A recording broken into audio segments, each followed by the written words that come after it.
Noong isang gabi, habang nakaupo kami ni Jomar sa ibabaw ng lumang puno sa likod ng aming baryo, napag-usapan namin ang isang alamat na matagal nang umiikot sa aming lugar. Lira, narinig mo na ba yung tungkol sa islang lumilitaw lang sa gabi? Tanong ni Jomar habang pinagmamasdan ang kalangitan na parang dagat ng mga bituin.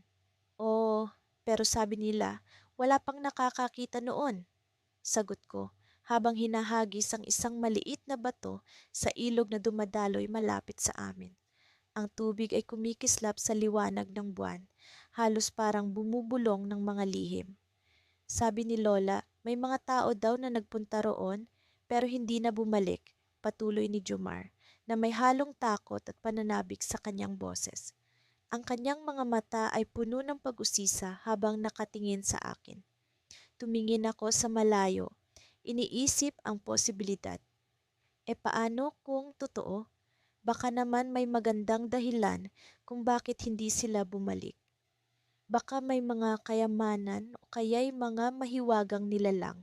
Sagot niya, ang kanyang imahinasyon ay lumilipad na sa mga posibilidad. Paano kung subukan nating hanapin? Hindi ba masaya yon? Napangiti ako sa kanyang ideya. Si Jomar palaging handa sa kahit anong pakikipagsapalaran. Paano natin gagawin yon? Pwede tayong mag-umpisa mamayang gabi, sagot niya, puno ng determinasyon. Magdala tayo ng mga gamit at sundan ang ilog, baka yun ang daan papunta roon. Kahit medyo nag-aalangan, naisip ko ring wala namang mawawala kung susubukan. Kaming dalawa ang tipo ng magkaibigan na hindi takot sa mga hamon, lalo na kung magkasama. Sige, pero siguraduhin mong handa ka sa kahit anong mangyari. Pagbalik sa bahay, hindi ako makatulog. Ang isipan ko ay puno ng mga imahe ng isang mahiwagang isla, mga lihim na nagkukubli sa dilim. Nang sumapit ang hating gabi, dahan-dahan akong bumangon at kinuha ang ilang mga gamit, lampara, tubig at kaunting pagkain. Nakita ko si Jomar na naghihintay sa labas ng aming bakuran, dala ang kanyang maliit na bag. Handa ka na? Tanong niya, kumikislap ang mga mata sa dilim. Oo, tara. At nagsimula kaming maglakad sa tabi ng ilog. Ang mga hakbang namin ay sinasabayan ng malamlam na awit ng mga kuliglig. Habang lumalalim ang gabi, nararamdaman kong parang may kakaibang enerhiya sa hangin. Ang mga puno ay tila nagmamasid, ang kanilang mga anino ay sumasayaw sa ilalim ng buwan. Habang papalapit kami sa puok na sinasabing malapit sa isla, biglang huminto si Jomar. Lira, naririnig mo ba yon? Napahinto rin ako, nakikinig sa paligid. May tunog na tila'y bumubulong mula sa kabila ng ilog. Ano yon? Tanong ko, habang unti-unting kinikilabutan. Ang tunog ay tila tawag, isang anyaya mula sa isang mundo na hindi namin lubos na maintindihan. Parang, parang may nag-aanyaya sa atin, sagot ni Jomar na may halong takot at pananabik sa kanyang boses. At sa di maipaliwanag na dahilan, nagkatinginan kami ni Jomar. Parehong alam na sa likod ng bulong na iyon ay may nakatagong lihim. Ngunit bago pa namin maisip kung ano ang susunod na gagawin, isang kakaibang liwanag ang biglang lumitaw sa kabila ng ilog, tila isang gabay na nagbibigay daan sa amin, patungo sa hindi pa namin nalalaman.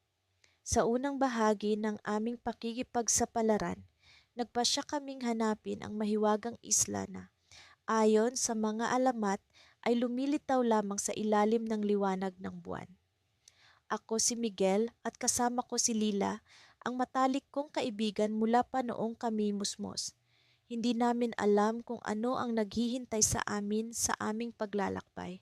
Ngunit puno kami ng determinasyon na matuklasan ang misteryo ng islang ito. Matapos ang ilang araw ng mas insinang paghahanda, sumakay kami sa aming maliit na bangka.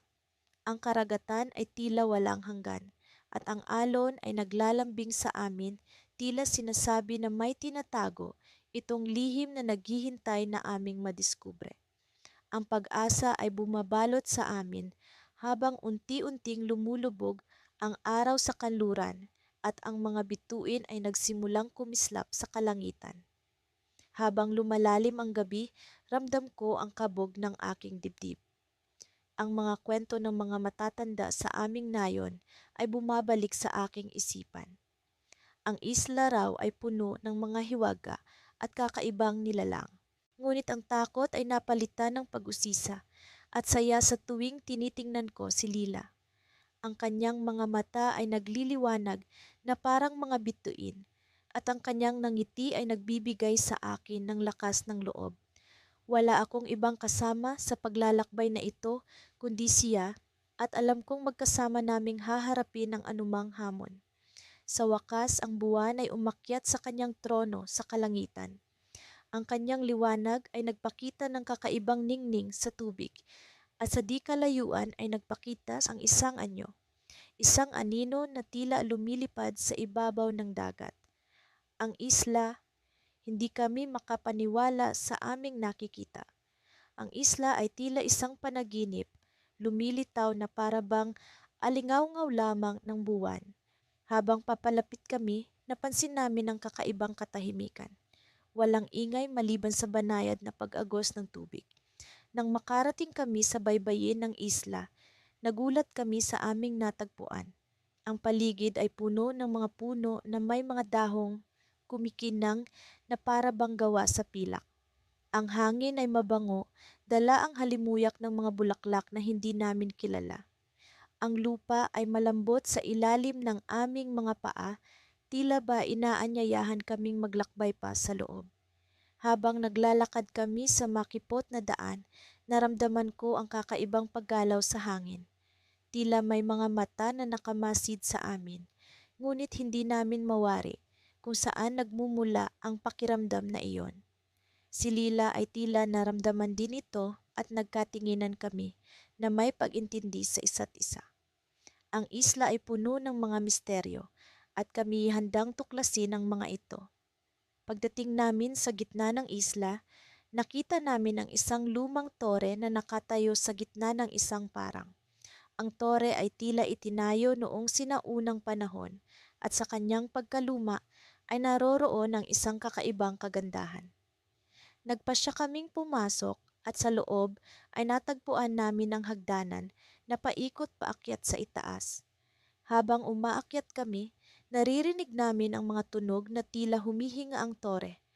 Isang mabagal at malalim na paghinga na tila nagsasalaysay ng mga lihim nito. Nang marating namin ang tuktok, bumungad sa amin ang isang tanawin na hindi kapani-paniwala. Ang buong isla ay nagniningning sa ilalim ng liwanag ng buwan at sa gitna ng tanawin ay isang mahiwagang ilog na kumikislap na para bang gawa sa purong kristal. Ngunit bago pa man namin lubos na masiyasat ang kagandahan sa aming harapan, may narinig kaming kakaibang tunog mula sa likuran. Isang mabagal na pagkaluskos na tila ang mga yapak ng isang nilalang na matagal nang hindi nakikita ng sinumang tao. Nang kami lumingon, nagulat kami sa aming nakita. Isang nilalang na hindi namin mawari ang anyo, ito ay isang halimaw na tila gawa sa usok, ang kanyang mga mata ay kumikinang na parang mga bituin. Sa pag-aakalang kami nasa panganib, hinila ko si Lila palayo, ngunit ang halimaw ay hindi gumalaw. Sa halip, ito ay nagsalita sa isang tinig na puno ng awtoridad at misteryo. Kayo ang mga pinili, sabi nito, upang tuklasin ang lihim ng islang ito. Ngunit mag-ingat sapagkat hindi lahat ng liwanag ay nagdadala ng kaliwanagan. Sa pagkarinig nito, nagkatinginan kami ni Lila. Ang aming paglalakbay ay hindi pa tapos at nararamdaman namin kami nasa simula pa lamang ng isang mas malalim na misteryo. At sa aming likuran, unti-unting naglaho ang halimaw, iniwan kami na may tanong at pag-aalinlangan sa aming mga puso. Ano ang ibig sabihin ng kanyang mga salita? At anong lihim ang hinihintay namin sa isla na ito? Sa kabila ng aming takot at pag-aalala, alam namin na hindi kami nag-iisa. Magkasama kami ni Lila At sa bawat hakbang, kami nagiging mas matatag at handa sa anumang pagsubok. Ngunit sa likod ng aming mga isip, ang tanong ay nananatili. Ano ang tunay na lihim ng isla na nakikita lang sa gabi? Ang paglalakbay namin ni Elara ay nagsimula sa isang simpleng usapan sa ilalim ng mga bituin. Sa tuwing magtatagpo ang aming mga mata, palaging may kislap ng kaguluhan at hiwaga. Pareho naming narinig ang tungkol sa misteryosong isla na sinasabing nakikita lang kapag sumapit ang gabi. Ang kwento nito ay palaging laman ng mga kwentong barbero sa aming maliit na bayan. Ngunit sa gabing iyon, sa kabila ng takot at pagdududa, nagpasya kami. Tara, hanapin natin ang islang iyon, bulong ni Elara habang nakatingin sa akin ng may tiwala. Hindi ko alam kung ano ang nagtulak sa akin para pumayag. Marahil ay ang misteryo ng isla o marahil ay ang hindi ko maipaliwanag na koneksyon sa kaibigan ko. Nagumpisa ang aming paglalakbay sa isang lumang bangka na pag-aari ng lolo ni Elara. Sa ilalim ng mga bituin, naglayag kami sa kalmadong dagat, sa direksyong hindi namin tiyak. Ang lamig ng hangin ay tila mga yakap ng gabi, habang ang mga alon ay mahinang bumubulong ng mga lihim. Habang palalim kami ng palalim sa karagatan, unti-unting lumitaw ang isang kislap sa malayo. Parang kumikislap ng mga alitap-tap sa kadiliman. Ano yun? Tanong ko kay Elara habang tinuturo ang malayo. Siguro yun na nga, sagot niya. Ang mga mata ay puno ng pag-asa. Hindi namin alam kung ano ang naghihintay sa amin, ngunit ang aming mga puso ay puno ng pag-asam. Habang papalapit kami sa kislap, unti-unting umusbong ang hugis ng isla. Ang mga puno nito ay lumilitaw na parang mga anino sa ilalim ng buwan. Tingnan mo, sigaw ni Elara, ang boses niya ay puno ng tuwa. Ang isla ay tila lumulutang sa gitna ng ilaw ng buwan, mistulang nababalutan ng sinag. Ngunit nang makalapit kami, may kakaiba kaming naramdaman. Ang hangin ay biglang naging mabigat, puno ng pag-aalinlangan. May mali, sabi ko habang nararamdaman ang bigat sa aking dibdib. Ramdam ko na may kung anong hindi tama, pero hindi ko maipaliwanag. Sa kabila ng kaba, nagpatuloy kami. Pagkaakyat namin sa pampang, ang paligid ay natatakpan ng hamog, parang mga usok na bumabalot sa aming mga katawan. Sa bawat hakbang, tila may mga matang nagmamasid, mga lihim na hindi namin matukoy. Habang naglalakad, biglang may narinig kaming bulong.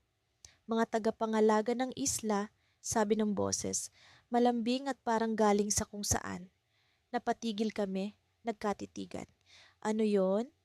Tanong ni Elara, ang boses niya ay puno ng takot at pagtataka. Hindi ko alam ang isasagot. Ang boses ay tila naglalakbay sa hangin, umaaligid sa amin. Sa bawat hakbang, mas lalong naging malinaw ang boses. Mga kwento ng nakaraan, mga pangako ng hinaharap. At doon ko naramdaman na parang may puwersang nagtutulak sa amin palayo. Elara, kailangan na nating umalis. Sabi ko, nanginginig ang boses. Ngunit ang kaibigan ko ay tila nawawala sa sarili, ang mga mata ay puno ng pagkabighani. Isa itong pagkakataon, bulong niya, ang mga mata ay puno ng determinasyon. Ramdam ko ang takot, ang pag-aalinlangan. Ngunit sa kabila ng lahat, pinili kong manatili. Para kay Elara, para sa aming pagkakaibigan. Sa gitna ng hamog, biglang lumitaw ang isang matandang babae. Ang kanyang mga mata ay puno ng hiwaga. Ang kanyang boses ay parang musika ng hangin. Kayo ang mga pinili, sabi niya, ang mga salita ay puno ng kahulugan. Hindi ko alam kung anong ibig niyang sabihin, ngunit ramdam ko ang bigat ng kanyang mga salita. Anong ibig mong sabihin? Tanong ni Elara, ang boses niya ay puno ng takot at pag-asa. Ngumiti ang matanda, ang kanyang ngiti ay puno ng mga lihim. Ang isla ay para sa mga naghahanap ng liwanag sa dilim. Sabi niya, ang boses niya ay parang awit ng mga bituin. At sa sandaling iyon, biglang naramdaman ko ang pagyanig sa paligid. Ang lupa ay tila umuuga. ang hangin ay naging mabigat. Elara, may nangyayari? Sigaw ko habang hinahanap ang kanyang kamay. Ngunit nang lingunin ko siya, si Elara ay tila naglaho. Ang kanyang mga mata ay puno ng liwanag. Ang kanyang katawan ay tila naging bahagi ng isla. Elara! Sigaw ko, ngunit ang boses ko ay naglaho sa hangin. Sa gitna ng kaguluhan, naramdaman ko ang pag-ikot ng mundo. Ang isla ay tila nabubuhay, ang mga hangin ay bumubulong ng mga kwento ng nakaraan. At sa gitna ng lahat, naramdaman ko ang isang puwersang nag-aangat sa akin. Ang mga pinili, bulong ng matanda, ang kanyang boses ay puno ng pagkakaalam. Sa sandaling iyon, naisip ko kung ano ang ibig sabihin ng kanyang mga salita. Ang isla ay hindi basta-basta. Ito ay isang daan patungo sa kung saan. Ngunit sa kabila ng lahat, isang bagay ang naging malinaw. Ang pagkakaibigan namin ni Elara ay naging bahagi ng kwentong ito. Isang kwento na hindi namin inaasahan. At sa kabila ng takot at misteryo, ang paglalakbay namin ay nag-uumapaw ng pag-asa. Sa dulo ng bahagi na ito, sa gitna ng kadiliman, naramdaman ko ang isang kislap ng liwanag sa aking puso. Isang kislap na nagsasabing ang aming kwento ay hindi pa tapos. Sa kabila ng lahat, ang isla ay patuloy na magbubunyag ng kanyang mga lihim. Ngunit ang pinakamalaking tanong, ano ang magiging kapalaran namin ni Elara? Ang paglalakbay ay nagsisimula pa lamang. Sa aming paglalakbay, palapit na kami sa mga baybayin ng hindi kilalang isla na sinasabi ng mga tagapagsalaysay sa aming nayon. Sinasabing ang isla ay lumilitaw lamang sa ilalim ng liwanag ng buwan at puno ng mga misteryo na hindi pa nabubunyag ng sinuman. Ako, si Mira, kasama ang aking matalik na kaibigan na si Leo, ay sabik na makakita ng mga kababalaghan sa isla na ito. Sa una, ang biyahe namin ay puno ng tawanan at kwentuhan. Hindi namin maiwasang pag-usapan ang mga alamat na narinig namin mula sa mga matatanda sa aming lugar. Sinasabing ang isla ay tahanan ng mga diwata na nag-aalaga ng mga lihim ng kalikasan. Ang imahinasyon ni Leo ay nag-aapoy sa bawat kwento na binubuo namin habang kami ay naglalakbay. Ngunit habang papalapit kami sa isla, unti-unting bumabalot ang katahimikan sa aming paligid. Ang ilaw ng buwan ay nagsimula ng magpakita sa kalangitan at sa wakas, ang hugis ng isla ay unti-unting lumilitaw sa abot tanaw. Kahit gaano pa kami ka-excited, may kakaibang kilabot na bumabalot sa amin. Ang hangin ay tila may dalang bulong na hindi namin maipaliwanag at ang mga alon sa dagat ay tila may sariling kwento na nais iparating. Pagdating namin sa Pampang, agad naming napansin ang kakaibang kinang ng buhangin. Parang kumikinang ito sa ilalim ng liwanag ng buwan na para bang may buhay. Inilabas ni Leo ang kanyang flashlight para mas maabot namin ang mga detalye, ngunit nagulat kami nang makita na mas maliwanag ang kinang ng buhangin kapag walang artipisyal na ilaw. Parang may sariling mundo ang isla na ito, isang mundo na hindi namin lubos na maabot sa liwanag ng araw. Habang naglalakad kami sa dalampasigan, nakarinig kami ng tunog ng musika mula sa kung saan. Oh, ang tunog ay tila umaagos sa hangin. Mahina ngunit nakakatawag pansin. Sinundan namin ang tunog at sa aming paglalakbay, napansin namin ang mga bakas ng paa na tila bagong yapak. Walang ibang tao sa paligid, ngunit ang mga bakas ng paa ay tila nagmumula sa isang grupo na nauna sa amin. Sinundan namin ang mga bakas hanggang sa marating namin ang isang maliit na kagubatan sa gitna ng isla. Dito, ang musika ay mas lumakas at ang hangin ay may dalang halimuyak ng mga bulaklak na hindi namin kilala. Pumasok kami sa kagubatan at sa loob nito ay nakita namin ang isang maliit na clearing na puno ng mga bulaklak na kumikinang sa dilim. Sa gitna ng clearing ay may isang malaking bato na parang altar. Sa ibabaw nito ay may isang maliit na kahon na yari sa kahoy na may mga ukit ng mga simbolo na hindi namin maunawaan. Naging mas misteryoso ang aming pakiramdam. Ano ang kahulugan ng mga simbolong ito? Sino ang naglagay ng kahon dito? Sa aming pag-uusap, napagdesisyonan naming buksan ang kahon. Ngunit bago pa man namin ito magawa, napansin namin ang isang kilusan sa gilid ng clearing. May isang figura na lumabas mula sa dilim, isang figura na tila isang tao ngunit hindi namin lubos na makita ang mukha. Ang figura ay nakasuot ng balabal na tila gawa sa ulap at ang kanyang mga mata ay kumikinang tulad ng mga bituin. Kasama na kayo sa paghahanap, sabi ng figura. Ang boses nito ay parang awit na umaagos sa hangin. Ngunit ang inyong paglalakbay ay hindi pa tapos. Nagtaka kami at kinabahan sa kanyang sinabi. Ano ang ibig niyang sabihin? Ano ang hinahanap namin sa islang ito? Bago pa man namin siya matanong, ang figura ay lumapit sa altar at binuksan ang kahon. Mula sa loob nito ay lumabas ang isang liwanag na tila bumalot sa buong clearing.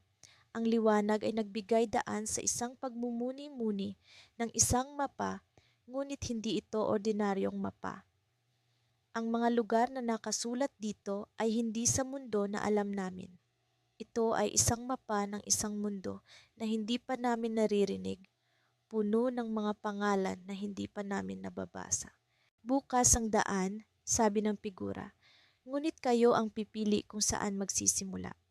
Sa sandaling iyon, nawala ang figura at naiwan kaming dalawa ni Leo sa gitna ng kagubatan, nagtataka at naguguluhan. Ano ang ibig sabihin ng mapa at paano kami magsisimula sa isang paglalakbay na hindi namin lubos na nauunawaan? Ako'y napatingin kay Leo at sa kanyang mga mata ay nakita ko ang parehong pag-aalinlangan at pag-usisa. Ang aming pagkakaibigan ay nasubok na, ngunit ito ang pagkakataon na magkasama naming harapin ang hindi inaasahan.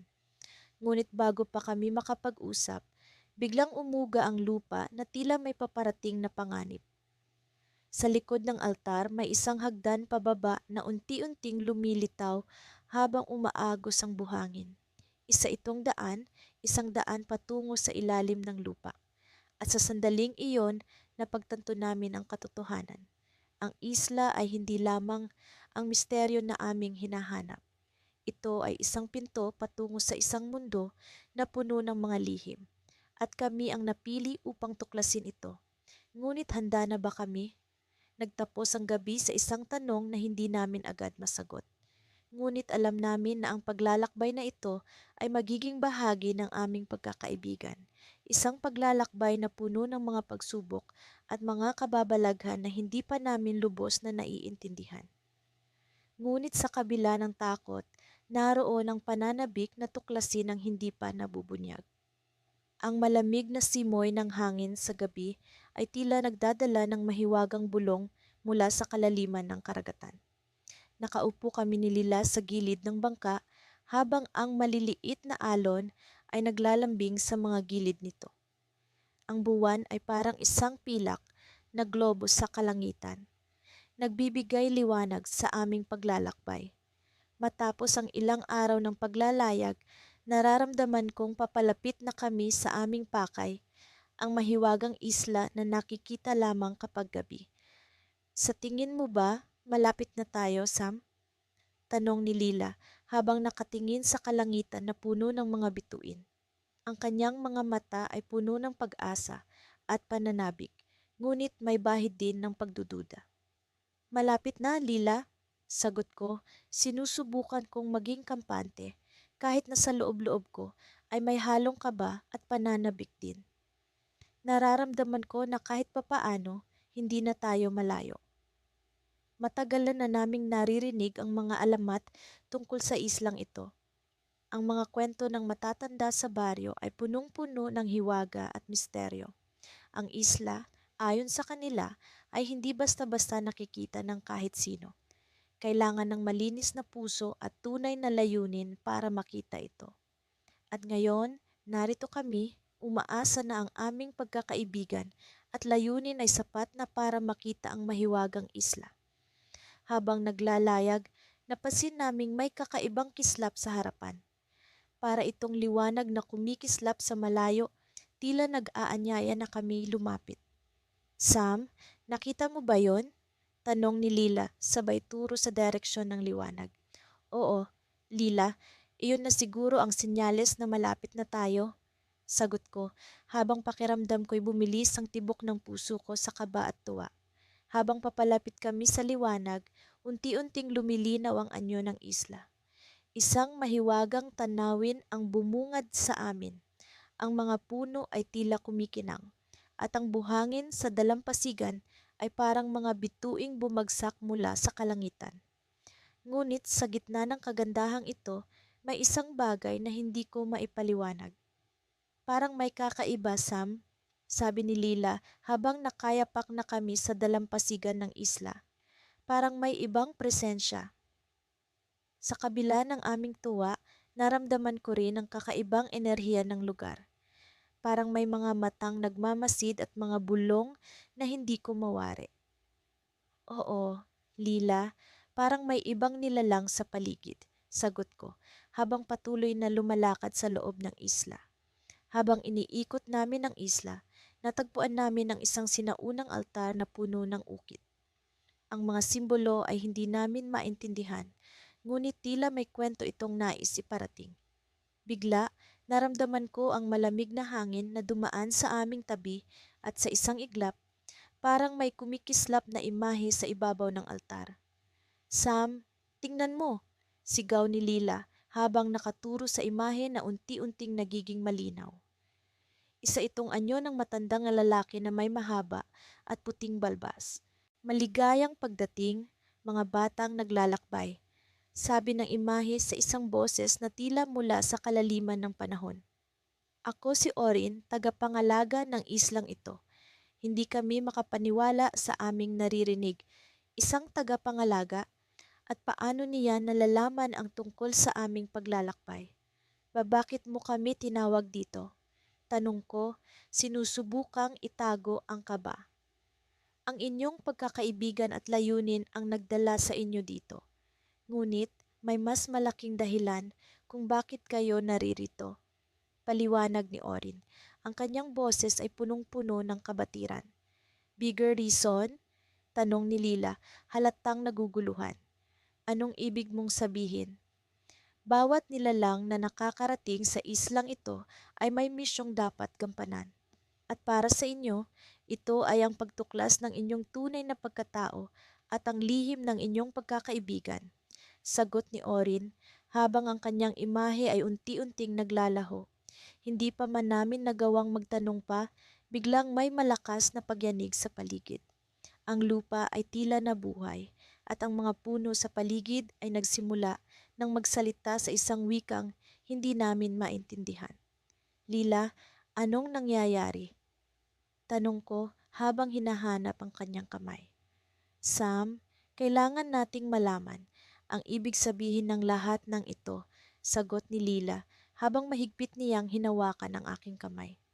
Ngunit bago pa kami makakilos, isang liwanag ang bumalot sa amin at bigla na lang kaming nasa ibang lugar. Isang lugar na hindi ko matukoy kung saan, ngunit puno ng mga alaala ng aming pagkakaibigan, mga alaala ng aming paglalakbay. Tila ba ang isla ay ipinapakita sa amin ang lahat ng aming pinagdaanan upang malaman namin ang sagot sa aming mga tanong. At sa gitna ng lahat ng ito, isang bagay ang bumabagabag sa akin. Ang kakaibang presensya na nararamdaman ko mula pa kanina. Isang presensya na tila may sariling layunin. Ngunit sino o ano ito? Habang unti-unting lumilinaw ang mga alaala, isang anino ang sumulpot mula sa dilim. Isang anino na tila pamilyar ngunit hindi ko matukoy kung saan ko nakita. At doon ko napagtanto na ang tunay na misteryo ng isla ay hindi lang ang paghahanap dito, kundi ang pagtuklas sa mga sarili naming lihim na matagal nang nakatago sa aming mga puso. Sa puntong iyon, alam kong hindi pa dito nagtatapos ang aming paglalakbay. Sa halip, ito pa lang ang simula ng mas malalim na misteryo na kailangan naming lutasin. Ang pag-alam kung sino kami sa gitna ng lahat ng ito at kung paano ito makakaapekto sa aming pagkakaibigan. Nang bumaba ang araw at nagsimulang maglaro ang mga bituin sa kalangitan, kami ni Lila ay muling nagpatuloy sa aming paglalakbay. Ang hangin sa gabi ay may kakaibang lamig na tila ba may dalang lihim na hindi matukoy ng aming mga mata. Sa kabila ng pagod na dala ng maghapong paglalakad, hindi namin alintana ang pagod, sapagkat ang pag-asam ng matuklasan ang mahiwagang isla ay mas malakas kaysa sa aming pagod. Sa bawat hakbang namin, ramdam ko ang pagkakaroon ng kakaibang koneksyon sa pagitan namin ni Laila. Hindi lang kami magkaibigan, para kaming dalawang kaluluwang naglalakbay sa isang daang hindi pa natahak ng iba. Sa bawat bulong ng hangin, para bang may mga anghel na gabay sa amin, nagtutulak sa aming patuloy na paglakad. Huwag tayong tumigil hanggat hindi natin natatagpuan ang isla. Bulong ni Lila habang iniabot ang kamay niya sa akin. Humigpit ang pagkakahawak ko sa kanyang kamay at sabay kaming nagpatuloy sa paglalakad. Ang daan ay pawang punong-puno ng mga puno na tila ba nagkukubli ng kanilang mga lihim sa dilim. Ang mga dahon ay bumubulong sa amin, mga tunog na parang musika sa aming mga tainga. Ang daang aming tinatahak ay unti-unting nagiging mas mahirap, ngunit ang aming determinasyon ay nanatiling matatag. Maya-maya pa, sa gitna ng katahimikan ng gabi, napansin namin ang isang ilaw na kumikislap mula sa di kalayuan. Isang ilaw na hindi pangkaraniwang makita sa gitna ng kagubatan sa oras ng gabi. Nag-uumapaw ang aking kuryosidad at gayon din si Lila. Kahit na may halong kaba ang aming nararamdaman, mas nangibabaw ang aming pagnanais na malaman kung ano ang pinagmumulan ng ilaw na iyon. Sa tingin mo ba ito na ang daan papunta sa isla? Tanong ko kay Lila, puno ng pag-asam sa aking boses. Posible. Pero kailangan nating maging maingat, sagot niya habang inilalabas ang maliit na mapa na nakuha namin mula sa isang matandang manghuhula sa bayan. Ayon sa kanya, ang mapa ay magdadala sa amin sa isla, ngunit mag-ingat sa mga panganib na maaaring sumalubong sa daan. Sa bawat hakbang papalapit sa ilaw, ramdam namin ang kakaibang enerhiya na bumabalot sa paligid. Ang ilaw ay tila ba naglalabas ng init na hindi pangkaraniwan, na parang may buhay ito na hindi namin maipaliwanag. Nang kami ay malapit na, nakita namin ang isang maliit na kubo na tila gawa sa mga lumang kahoy at dahon. Ang ilaw ay nanggagaling mula sa loob nito. Nagkatinginan kami ni Lila, parehong nagtatanong sa aming mga mata kung ano ang dapat naming gawin. Ngunit bago pa man kami makapagdesisyon, narinig namin ang isang boses mula sa loob ng kubo.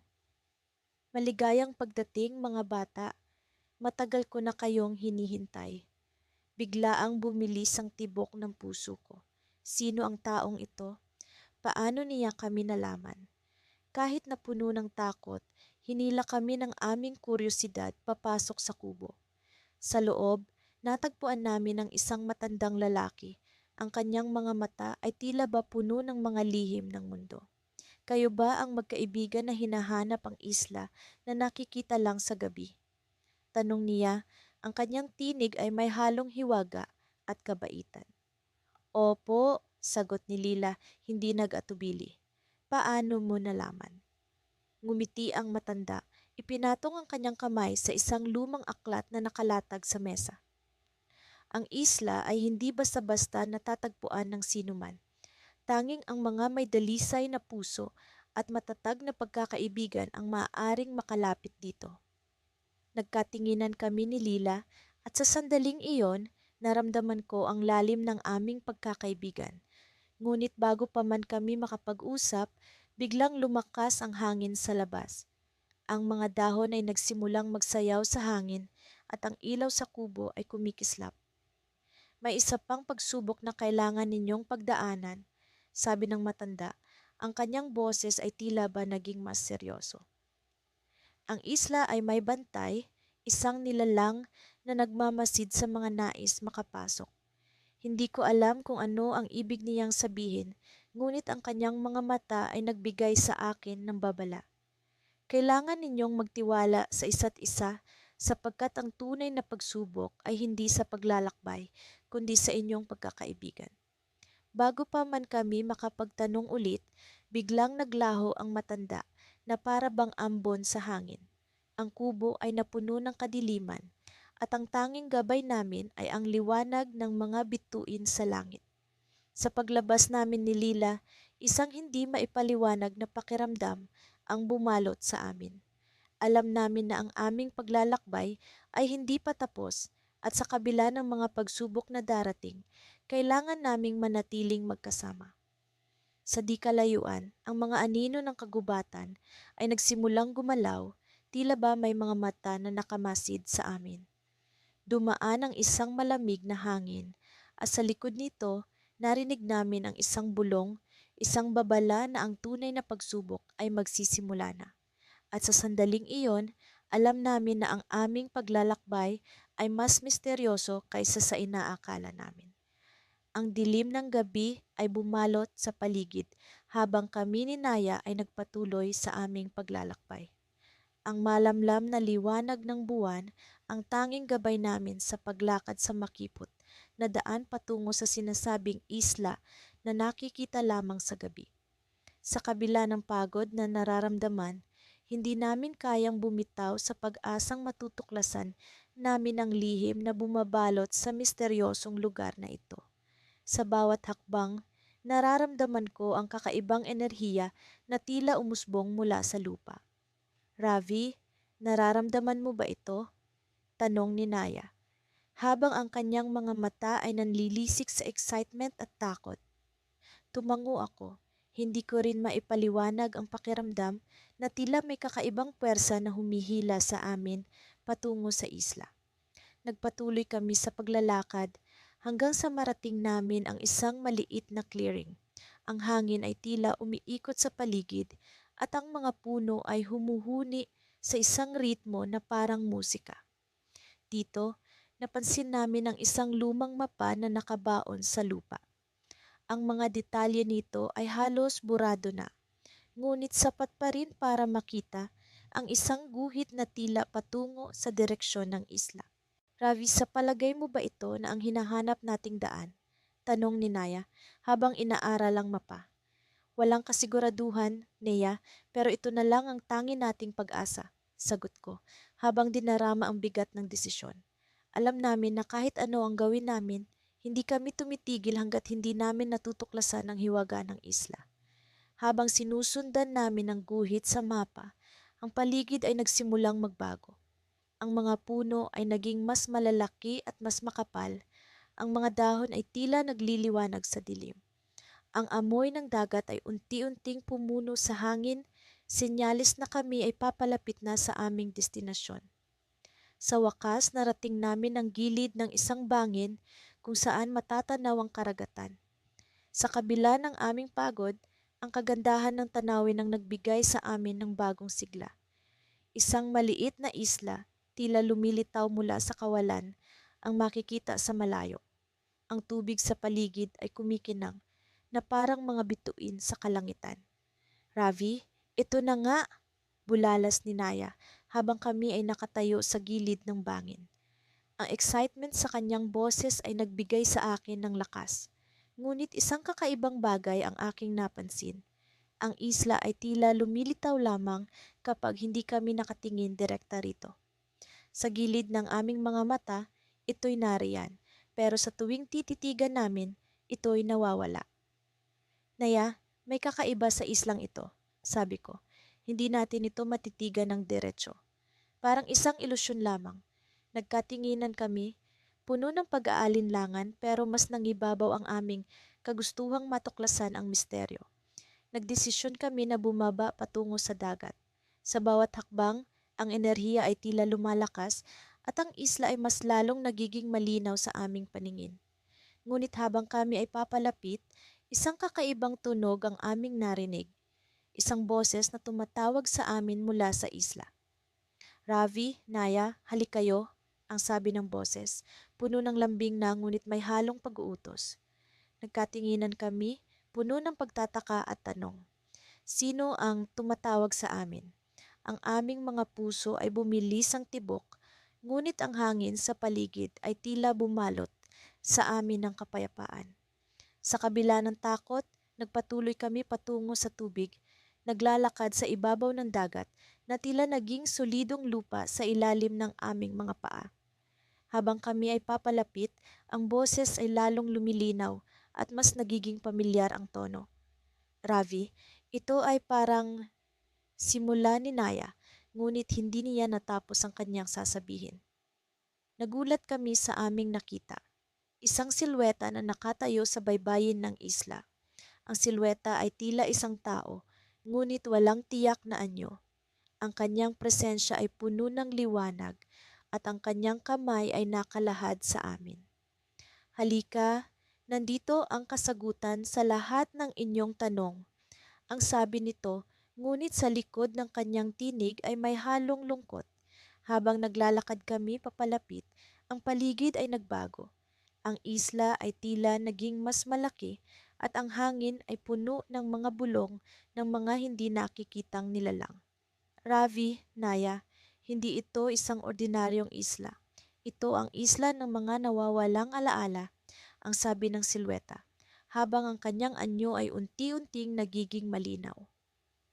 Sa isang iglap, naalala ko ang isang lumang kwento na ikinuwento sa amin ng aming mga lola tungkol sa isang isla kung saan ang mga alaala ng nakaraan ay nananatili. Ang isla ay hindi lamang isang lugar kundi isang taguan ng lahat ng bagay na minsang nalimutan. Ravi, Naya, kailangan niyong magdesisyon. Ang pagdating dito ay may kapalit, ang sabi ng silweta, habang ang kanyang anyo ay naging mas pamilyar. Isa itong tao na kilala namin, isang kaibigan mula sa nakaraan na matagal na naming hindi nakita. Sa gitna ng aming pagkagulat, isang alon ng mga alaala ang bumalot sa amin. Mga alaala ng aming pagkabata, mga tawanan at luha, mga pangarap na minsang iniwan. Sa puntong ito, naintindihan ko na ang isla ay hindi lamang isang lugar, kundi isang pagkakataon upang harapin ang nakaraan. Ravi, ano ang gagawin natin? Tanong ni Naya habang kami ay nakatayo sa harap ng aming dating kaibigan na tila nagbabalik mula sa limot. Ngunit bago kami makapagdesisyon, ang paligid ay nagbago muli. Ang lupa ay nagsimulang mag-alon at ang isla ay unti-unting naglaho sa aming paningin. Sa huling mga sandali, narinig namin ang boses ng aming kaibigan, puno ng pag-asa at pagmamakaawa. Ravi, Naya, hanapin niyo ako bago tuluyang maglaho ang gabing ito. At sa isang iglap, bumalik kami sa gilid ng bangin. Ang isla ay naglaho na parang isang panaginip. Ang hangin ay muling bumalik sa dati, ngunit ang mga alaala ng nakaraan ay nananatili, humihiling na muling balikan at harapin. Sa gabing iyon, naiwan sa amin ang isang tanong na hindi namin alam kung paano sasagutin. Paano namin mahahanap ang isang kaibigan sa isla ng mga nawawalang alaala? Sa paglipas ng mga araw, ramdam ko ang pag-aalala ni Ben sa mga mata niya. Palagi siyang nakatingin sa mapa na nakuha namin mula sa matandang manghuhula sa bayan. Ang mapa na iyon, ang tanging palatandaan namin patungo sa misteryosong isla na sinasabing nakikita lamang sa gabi. Ang isla na hinahanap namin ay tila patuloy na gumuguhit ng palaisipan sa aming isipan. Ngunit sa kabila ng mga pagdududa, hindi namin tinatalikuran ang aming layunin. Ano sa tingin mo, Mia? Tanong ni Ben habang nakatitig sa kumikinang ng mga bituin sa kalangitan. Kaya ba natin ito? Nag-aalala rin ako, ngunit hindi ko ipinapakita. Kaya natin, Ben, hindi tayo pwedeng sumuko ngayon. Malapit na tayo. Sinikap kong ipakita ang tapang na pareho naming kailangan. Nagpatuloy kami sa aming paglalakbay, sinusuong ang makakapal na gubat na tila walang katapusan. Ang gabi ay tila may sariling buhay, sumisigaw ang hangin sa aming paligid habang ang mga puno ay tila mga anino ng mga nilalang na nagmamasid sa aming bawat hakbang. Sa kabila ng takot, naroon ang hindi maipaliwanag na pag-asang matutuklasan namin ang isla. Sa bawat hakbang, ramdam ko ang pagod ng aming mga katawan, ngunit hindi kami tumigil. Ang aming pagkakaibigan ang nagsilbing lakas namin upang magpatuloy. Ang mga alaala ng aming tawanan, mga pangarap, at ang walang kapantay na samahan ang nagsilbing gabay at inspirasyon sa amin. Habang patuloy kaming naglalakad, naramdaman ko ang malamig na hangin na bumabalot sa akin. Parang may kakaiba sa paligid. Ben, nararamdaman mo ba ito? Tanong ko habang unti-unting bumibigat ang aking mga hakbang. Tumango siya, tila nararamdaman din ang kakaibang enerhiya sa paligid. Parang may mga mata na nakatingin sa atin. Bigla ko siyang hinawakan sa braso. Ben, tingnan mo. Tinuturo ko ang isang bagay sa di kalayuan. Isang ilaw na kumikislap sa gitna ng kadiliman. Mia, yun na ba ang isla? Tanong ni Ben na may halong excitement at takot sa kanyang tinig. Hindi ko rin alam ang sagot, ngunit ramdam ko ang kakaibang enerhiya na nagmumula sa ilaw na iyon. Kailangan nating puntahan iyon, sabi ko, puno ng determinasyon. Habang papalapit kami sa ilaw, naramdaman namin ang kakaibang init na bumabalot sa paligid. Ang ilaw ay nagmula sa isang maliit na bangka na tila lumulutang sa hangin. Sa bangka may nakatayong isang figura, isang batang babae na may mahaba at kumikinang na buhok na tila mga bituin sa kalangitan. Maligayang pagdating, mga kaibigan, sabi ng batang babae na tila pamilyar ang tinig. Ako si Luna, tagapagbantay ng isla. Nagkatinginan kami ni Ben, pareho naming iniisip kung paano niya nalaman ang aming paglalakbay. Paano mo nalaman na darating kami? Tanong ni Ben, puno ng pagtataka. Hindi lahat ng misteryo ay may kasagutan, Ben. Ngunit narito kayo dahil sa inyong determinasyon at pagkakaibigan. Ang isla ay hindi basta-basta natutuklasan. Kayo ay napili, sagot ni Luna na may nangiti sa kanyang mga labi. Habang nagpapaliwanag si Luna tungkol sa isla, naramdaman ko ang kakaibang koneksyon sa kanya. Parang matagal na kaming magkakilala. Ano ang kailangan naming gawin para makita ang isla? Tanong ko, puno ng pananabik. Nasa sa inyo ang sagot, Mia. Ngunit tandaan, hindi lahat ng nakikita ay totoo at hindi lahat ng totoo ay nakikita. Sagot ni Luna na tila may malalim na kahulugan. Biglang lumakas ang hangin at ang ilaw mula sa bangka ay unti-unting naglaho. Si Luna ay nawala na parang bula at kami ay naiwan sa gitna ng kadiliman. Pero bago siya tuluyang mawala, may iniwan siyang isang mahiwagang bagay. Isang maliit na kristal na kumikinang sa aking palad. At sa pagtingin ko sa kristal, may nabuo na imahen. Isang tanawin ng isla na aming hinahanap. Ngunit sa likod ng tanawin, may isang anino na nagmamasid, isang figura na tila pamilyar, isang figura na hindi ko inaasahang makita. Mia, ano ang nakikita mo? Tanong ni Ben, puno ng pagtataka at pag-aalala. Hindi ko alam kung paano ko sasabihin sa kanya. Ben, may isang figura sa likod ng tanawin. Parang ako, pero hindi ako. Nagtataka si Ben at sinikap niyang makita ang nakikita ko. Mia, baka may koneksyon ito sa isla at sa atin. Sa puntong iyon, napagtanto ko na ang paglalakbay namin patungo sa isla ay hindi lamang tungkol sa pagkakaibigan at misteryo. May mas malalim na lihim na kailangan naming tuklasin. Isang lihim na magbabago sa amin magpakailanman. At sa kabila ng takot at pagdududa, alam kong hindi kami nag-iisa. Ang isla ay nagbabantay sa amin at sa aming paglalakbay may mga sagot na aming matutuklasan. Ngunit handa ba kaming harapin ang katotohanan iyon?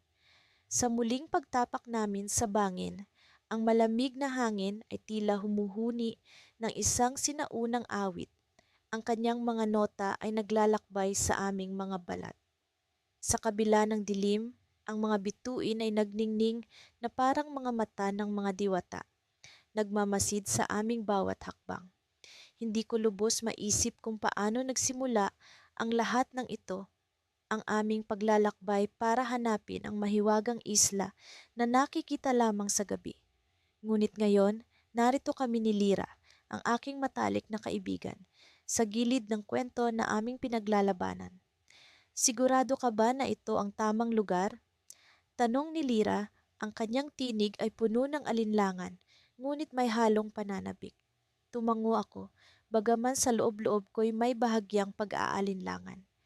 Ang mapa na nakuha namin mula sa matandang manghuhula ay tila nabubuhay sa aking mga kamay. Ang mga linya at guhit nito ay kumikislap sa liwanag ng buwan. Ito ang sabi sa mapa. Sa gilid ng bangin, kung saan ang dagat ay parang isang malaking salamin sa ilalim ng mga bituin. Sa aming harapan, ang dagat ay tila walang hanggan. Ang alon nito ay dumadampi sa mga bato. Ang mga bula ay nagkukwento ng mga lihim mula sa kailaliman. Napansin ko ang isang kakaibang liwanag na nagmumula sa pampang, isang bagay na hindi ko pa nakikita noon. Ito ba ang isla na hinahanap namin? O isa lamang ilusyon na nilikha ng aming pagod na imahinasyon? Nagpalitan kami ng tingin ni Lira, parehong may halong takot at pag-asa. Ang aming mga puso ay tila tumatalon sa kaba habang unti-unti kaming lumalapit sa liwanag. Ano kaya ang naghihintay sa atin doon? Bulong ni Lira, ang kanyang mga mata ay nagliliyab sa kuryosidad.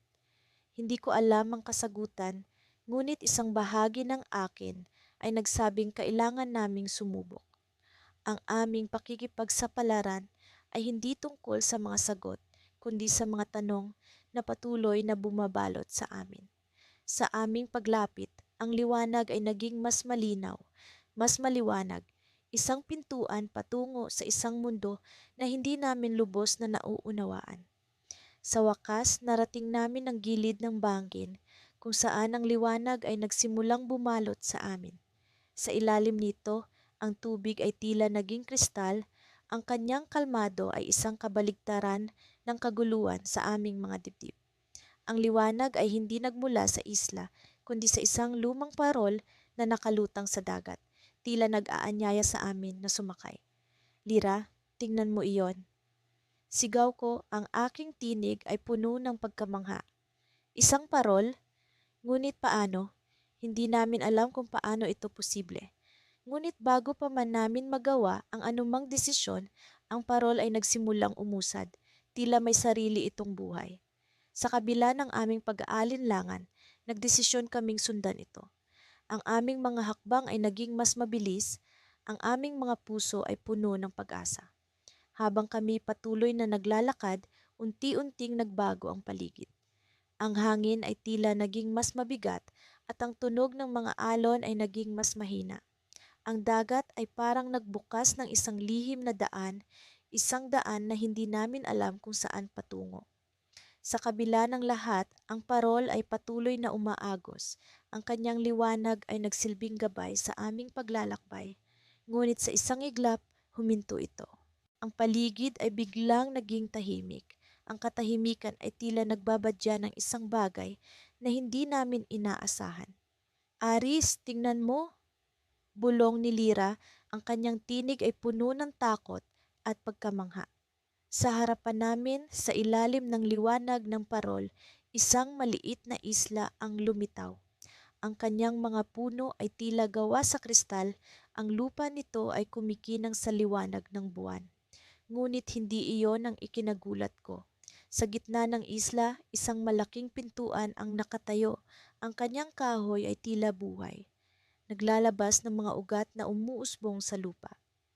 Sa ibabaw ng pintuan, isang ukit ang naglalarawan ng isang hindi kilalang simbolo. Isang tanda na tila kilala ko, ngunit hindi ko matukoy. Buksan natin, sabi ni Lira. Ang kanyang tinig ay puno ng determinasyon. Ngunit bago pa man namin magawa, ang pintuan ay biglang bumukas at mula rito, isang liwanag ang lumabas na bumalot sa amin. Ang liwanag ay tila nagdadala ng mga alaala na hindi namin alam kung saan nagmula. At sa isang iglap, nawala kami sa aming kinatatayuan. Ang paligid ay naging puti, ang mundo ay tila naglaho. Ano ang nangyari?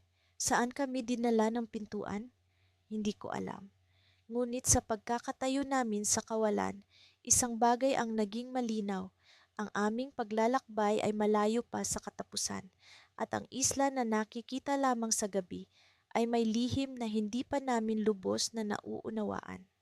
Sa paglalim ng gabi, habang ang mga bituin ay nagiging mas maliwanag, kami ni Lila ay patuloy na naglalakbay sa ilalim ng mapanglaw na liwanag ng buwan. Ang hangin ay malamig at tila may kakaibang enerhiya na bumabalot sa paligid. Ramdam ko ang kaba sa dibdib ko, ngunit ang determinasyon ay mas malakas kaysa sa takot. Ang amoy ng dagat ay nagiging mas matapang, senyales na malapit na kami sa aming destinasyon. Adrian, nararamdaman mo ba ito? Tanong ni Lila habang nakatingin sa kabila ng karagatan. Parang may mga mata na nagmamasid sa atin. Tumango ako, alam ko kung ano ang ibig niyang sabihin. Sa bawat hakbang namin, parang may mga anino na sumusunod at nagmamatyag. Ngunit hindi kami nagpatinag. Alam namin na ang isla na hinahanap namin ay may mga lihim na hindi pa natutuklasan at ang bawat hakbang namin ay isang hakbang papalapit sa katotohanan. Habang naglalakad, bumalik sa isip ko ang kwento ni Lola Amalia tungkol sa isla. Ayon sa kanya, ang isla ay matatagpuan lamang sa gabi.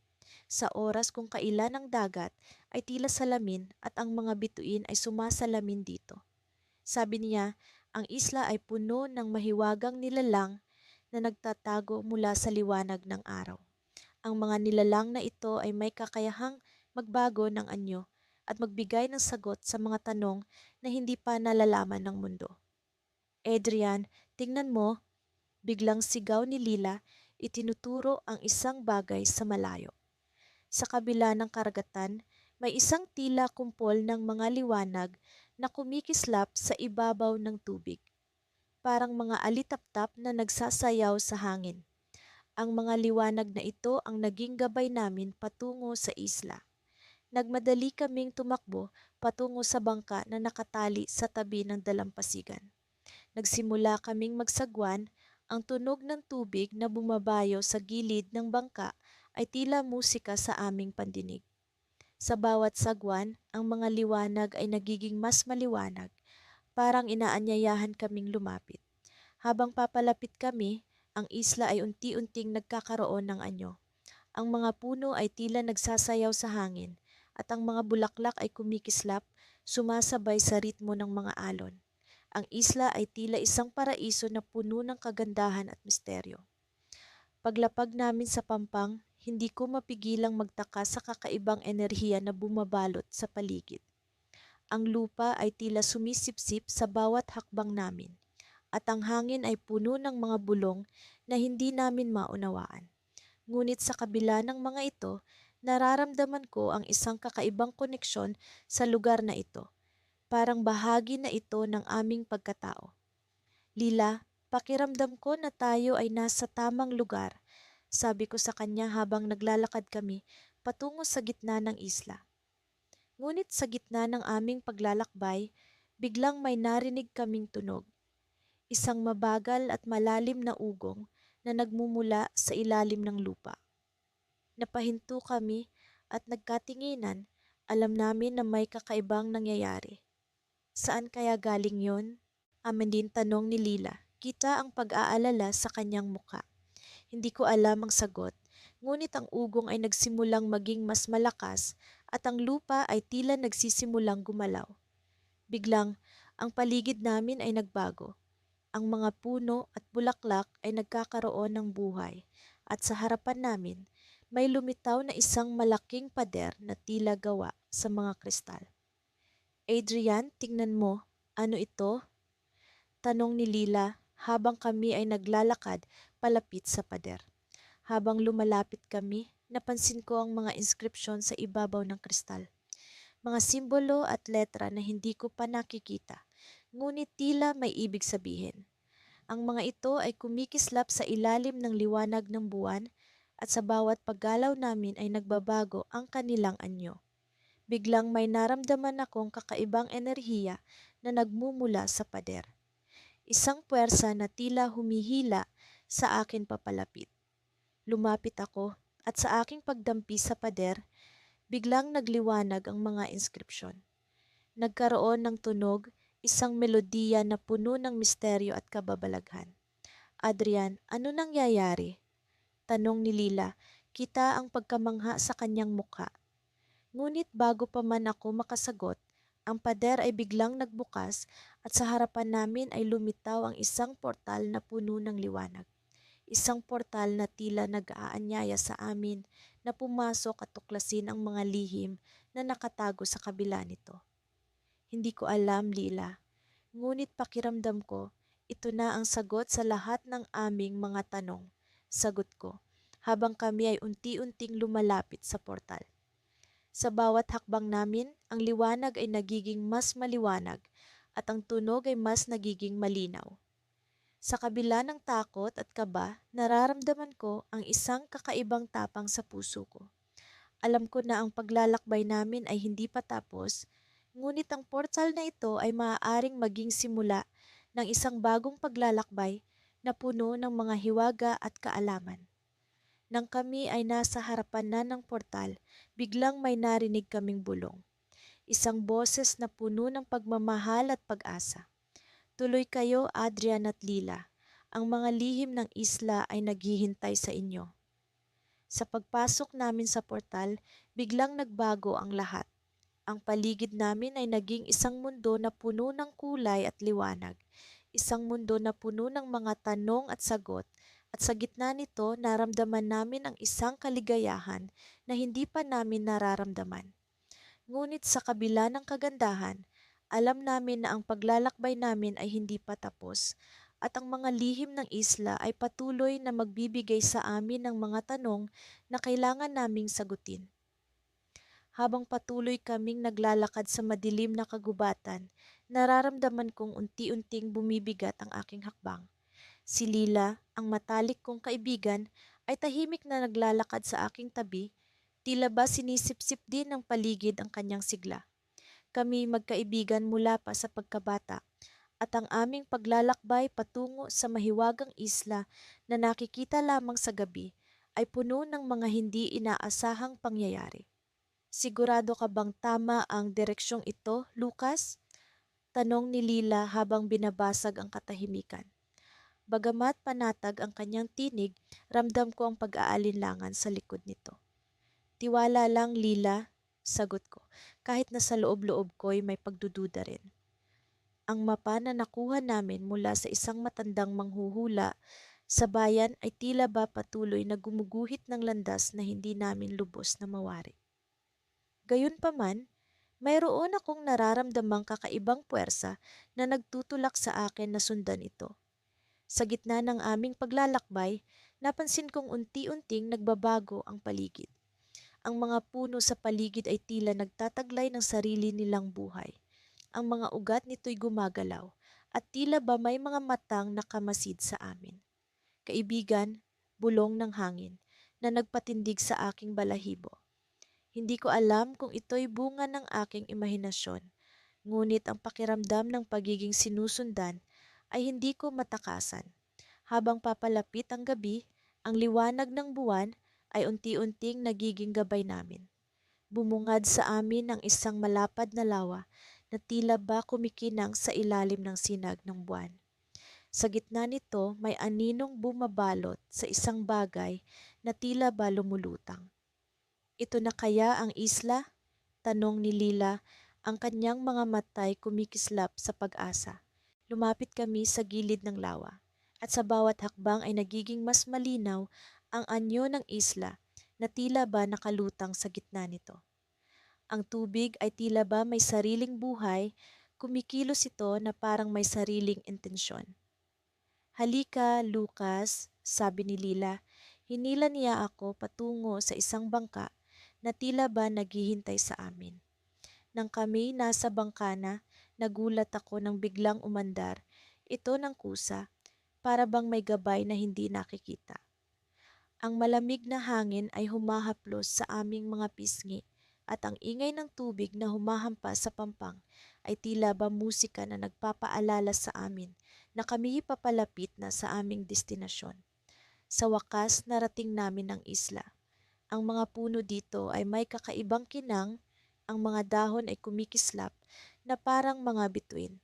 Ito na nga, bulong ni Lila habang kami naglalakad patungo sa gitna ng isla. Ang lupa ay tila ba lumalambot sa bawat hakbang para bang kami naglalakad sa ibabaw ng mga ulap. Sa gitna ng isla, mayroong isang altar na gawa sa mga bato at sa ibabaw nito ay may nakaukit na simbolo.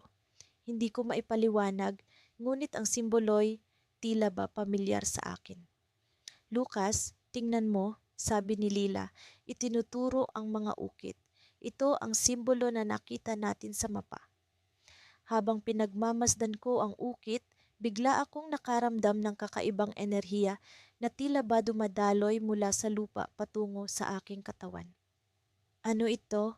Bulong ko, ngunit bago pa man ako makapag-isip, isang liwanag ang bumalot sa paligid. Nagising kami sa isang lugar na hindi ko maipaliwanag. Ang isla ay nawala at kami nakatayo sa gitna ng isang malawak na parang napuno ng mga bulaklak. Lila, nasaan tayo? Tanong ko, ngunit hindi rin niya alam ang sagot. Ang paligid ay tahimik, ngunit sa di kalayuan, may naririnig akong tunog ng mga yabag. Nang lumingon kami, isang figura ang papalapit sa amin. Isang matandang lalaki na may hawak na lampara, ang kanyang mga matay, tila ba nagtataglay ng lihim na hindi namin mawari. Maligayang pagdating, sabi niya, ang kanyang tinig ay puno ng misteryo. Kayo'y napili upang maging tagapangalaga ng isla. Nagulat kami ni Lila sa kanyang sinabi. Ngunit bago pa man kami makapagtanong, bigla kaming nakaramdam ng pag-ikot ng mundo. Ang mga bulaklak ay tila ba nagsimulang lumipad at ang liwanag ay unti-unting bumabalot sa paligid. Anong ibig sabihin nito? Tanong ni Lila. Ang kanyang tinig ay puno ng pag-aalala. Ngunit bago pa man kami makasagot, kaming inilamon ng liwanag at muling nagising sa bangka, na ngayoy palutang sa gitna ng lawa. Ang isla ay nawala, ngunit ang damdaming hindi kami nag-iisa ay nanatili. Ano ang ibig sabihin ng lahat ng ito? At sino ang matandang lalaking iyon? Ang aming paglalakbay ay tila ba nagsisimula pa lamang at ang misteryo ng isla ay patuloy na bumabalot sa aming isipan.